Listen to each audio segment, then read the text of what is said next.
عايزة تعملي غدا سهل وسريع وطعمه يجنن؟ مفيش أحلى من كباب الحلة. بصل كتير، لحمة ملبسة وشوية بهارات بسيطة، وهتطلعي أحلى صوص في الدنيا.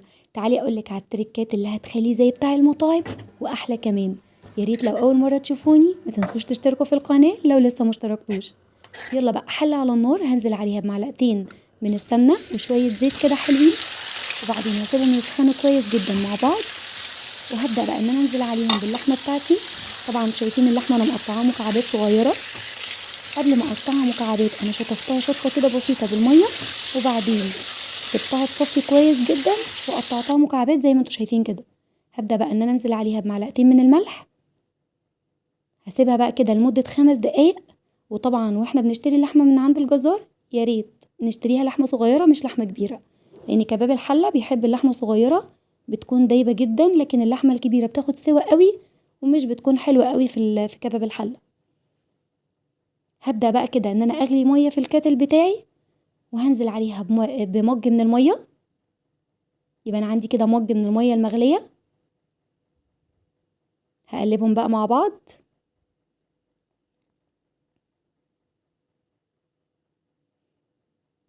هسيبهم بقى كده يستووا مع بعض على نار هادية جدا. هغطي عليها وهدي النار على الاخر. يلا بقى نجهز الخضار بتاعنا مع بعض. عندي هنا بصلتين، حباية من الطماطم، حبايتين من الفلفل.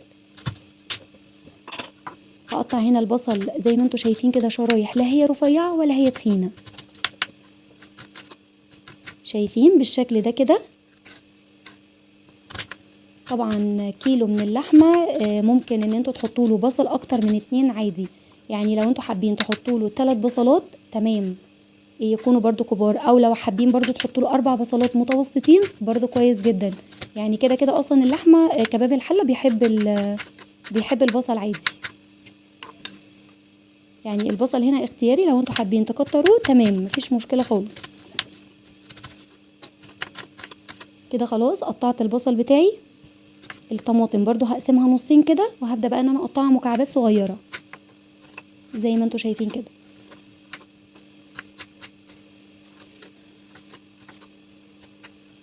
كده خلاص تكون خلصت معايا. هجيب بقى الفلفل بتاعي واقطعه برضو هو كمان شرايح، لا هي رفيعة ولا هي تخينة.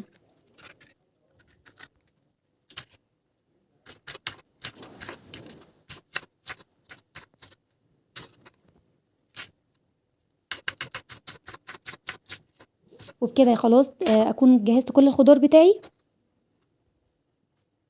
زي ما انتوا شايفين كده، البصل والطماطم والفلفل. يلا بقى كده على اللحمة، وهبدأ بقى ان انا انزل عليها بالبصل بتاعي.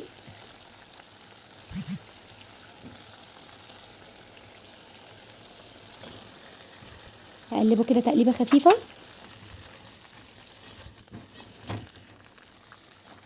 هنزل عليه بالطماطم،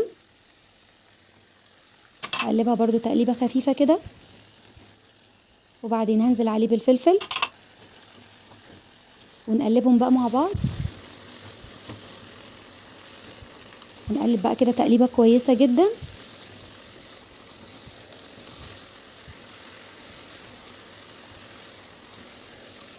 زي ما انتوا شايفين كده. هبدأ بقى ان انا انزل عليها بالبهارات بتاعتي. عندي هنا معلقتين صغيرين من الفلفل، معلقة صغيرة من الكمون، معلقة صغيرة من السبع بهارات، معلقة صغيرة قرفة ناعمة، حباية من جوز الطيب.